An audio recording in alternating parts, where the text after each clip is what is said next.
नमस्कार, आप देख रहे हैं खबरी राम। खबरी राम जो खबर देता है, हर खबर सटीक खबर, आपको ऐसी ऐसी खबरों से हम आपको रूबरू कराते हैं जो खबरें आपके लिए जानना ज़रूरी है। तो ऐसी ही तमाम बड़ी खबरें जो है आजकल चल रही हैं प्रदेश में, देश में। लेकिन आज जो है छत्तीसगढ़ में एक बहुत बड़ी कार्रवाई भी आप मान सकते हैं इसको, कि विधानसभा सत्र चल रहा है। विधानसभा में सरकार के मंत्री लगातार सवालों के घेरे में आ रहे हैं और घेरे में आने के बाद ये जो है इस तरीके की कार्रवाई देखने की आ रही है कि कई मामलों में विपक्ष के लोग भी और पक्ष के कुछ विधायक भी लगातार सरकार के मंत्रियों से सवाल कर रहे हैं और वो लगातार सवालों के घेरे में आ रहे हैं, जिसके बाद लगातार कार्रवाई हो रही है। और सरकार जो है भ्रष्टाचार के खिलाफ, ठीक है, अभी मुहिम बोल रहे हैं कि हम मुहिम चलाएंगे, भ्रष्टाचार जो कर रहे हैं, जो बड़े बड़े अधिकारी हैं उन पर कार्रवाई करेंगे। लेकिन ये कब तक होगा, कब तक नहीं होगा, ये तो देखने वाली बात है। लेकिन फिलहाल जो प्रदेश की एक बड़ी खबर है, चलिए इस पर हम विस्तार से बात करते हैं। छत्तीसगढ़ सरकार ने भ्रष्टाचार के खिलाफ एक अपना सख्त रुख अपनाते हुए 3 दिन में 3 अधिकारियों को निलंबित कर दिया है। निलंबित अधिकारियों में आप जानिए कि भारतीय वन सेवा IFS और राज्य प्रशासनिक सेवा SAS के अधिकारी शामिल हैं। 2015 बैच के भारतीय वन सेवा अधिकारी अशोक पटेल, जो सुकमा के DFO और लघु वनोपज संघ के प्रबंध संचालक थे, इनको तेंदूपत्ता प्रोत्साहन पारिश्रमिक राशि में गड़बड़ी के आरोप में निलंबित किया गया है। प्रारंभिक जांच में DFO की भूमिका संदिग्ध पाई गई है। अशोक पटेल को निलंबित करना बड़ी कार्रवाई मानी जा रही है। अब इससे पहले रमन सरकार की तीसरी पारी में भी IFS राजेश चंदेल को निलंबित किया गया था। 4 मार्च को सरकार ने जगदलपुर नगर निगम के कमिश्नर निर्भय साहू को निलंबित किया है। अभनपुर में SDM रहते हुए भारतमाला परियोजना के तहत इन्होंने 324 करोड़ रुपए का मुआवजा घोटाले में इनकी संलिप्तता पाई गई है। आरोप है कि रायपुर विभाग 6 लेन कॉरिडोर के लिए भूमि अधिग्रहण में 35 करोड़ की जगह इन्होंने 246 करोड़ का मुआवजा दिया।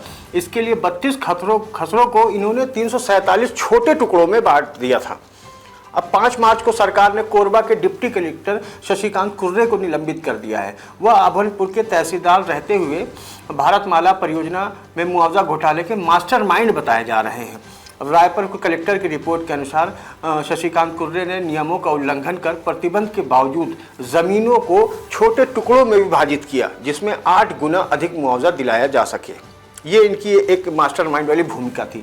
अभनपुर मुआवजा घोटाले से पहले ही एक तहसीलदार और 2 पटवारी निलंबित किए जा चुके हैं। अब तक इस मामले में 2 राज्य प्रशासनिक सेवा अधिकारियों समेत कुल 5 अफसरों पर कार्रवाई की जा चुकी है। अब इस पर जो है कार्रवाई होने के बाद इस पर मुख्यमंत्री का बयान भी आया है कि हम जीरो टॉलरेंस नीति पर सरकार, मुख्यमंत्री विष्णुदेव साय ने विधानसभा के बजट सत्र में कहा कि उनकी सरकार भ्रष्टाचार पर जीरो टॉलरेंस की नीति अपना रही है। गड़बड़ी में लिप्त किसी भी अधिकारी को बख्शा नहीं जाएगा, ये मुख्यमंत्री का कहना है। अब ये कितना सच होगा, कितना नहीं होगा, ये तो आने वाले समय में बताएगा। अब सूत्रों के अनुसार निलंबित किए गए तीनों अधिकारी मुख्यमंत्री के अधीनस्थ सेवा में आते हैं, जिनके खिलाफ कार्रवाई के लिए किसी मंत्री की नोटशीट की आवश्यकता नहीं थी। 25 फरवरी को नेता प्रतिपक्ष चरणदास महंत ने इस मामले पर सवाल उठाया था, लेकिन तब राजस्व मंत्री ने जानकारी देने से इनकार कर दिया था। जबकि माना सूत्रों के अनुसार ये भी है कि रायपुर कलेक्टर पहले जांच रिपोर्ट भेज चुके हैं। तो आप जैसे कि देख रहे हैं, विधानसभा सत्र में सरकार बहुत बुरी तरीके से घिर रही है। 1 साल में ही सरकार की हालत जो है अच्छी नहीं मानी जा रही, क्योंकि कई मामलों में बड़े बड़े मामले, तेंदूपत्ता संग्रहण का हो, पारिश्रमिक घोटाला हो, या जो अवैध प्लाटिंग के मसले हों, जो चावल राशन दुकानों के मसले हैं, इस तरीके के तमाम मामले आ रहे हैं। अब ये भारतमाला परियोजना में बहुत बड़ा एक जो है मामला ये खुला है। इसमें 324 करोड़ रुपए का घोटाला हो गया है। अब इसमें सरकार जो है बुरी तरीके से फंसने के बाद इन्होंने कार्रवाई कर दी है। अब इसमें आप देखेंगे तो DMF घोटाला भी जो है, हालांकि वो पूर्ववर्ती सरकार में हुआ था, जिसमें जो है कई IAS अधिकारी और कई बड़े अधिकारी उसमें शामिल हैं और उन लोगों को गिरफ्तार भी किया गया है। इस तरीके की तमाम कार्रवाई जो है चल रही है। लेकिन विधानसभा सत्र खत्म होने के बाद क्या ये कार्रवाई इसी तरीके से निरंतर रूप में जारी रहेगी या फिर अगले विधानसभा तक का इंतजार करना पड़ेगा, ये बहुत बड़ा सवाल है। सरकार अगर जीरो टॉलरेंस की बात कर रही है तो सरकार को चाहिए कि इन कार्रवाई को थोड़ा तेज़ी लाए और इस तरीके की अगर शिकायत आती है तो उस पर जल्दी से जल्द समिति बनाकर जांच करवाए और इन पर कार्रवाई करें। इससे जनता का भरोसा सरकार पर बनेगा। अगर इस तरीके से सिर्फ विधानसभा सत्र में सवाल उठेंगे, कार्रवाई होगी और फिर मामला ठप हो जाएगा, तो जनता भी समझती है, जनता भी जानती है और जनता फिर अखबारों में, मीडिया के माध्यम से, टेलीविज़न के माध्यम से, सोशल मीडिया के माध्यम से कहीं ना कहीं उनके पास ये सब बातें पहुंच रही हैं।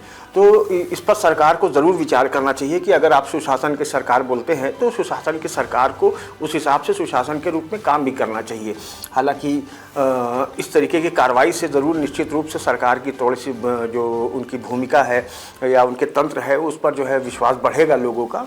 फिलहाल तमाम बड़ी खबरों के लिए और छोटी खबरों के लिए आप देखते रहिए खबरी राम, क्योंकि आप खबरों से बेखबर मत रहिए, खबरों से बाखबर रहिए। धन्यवाद।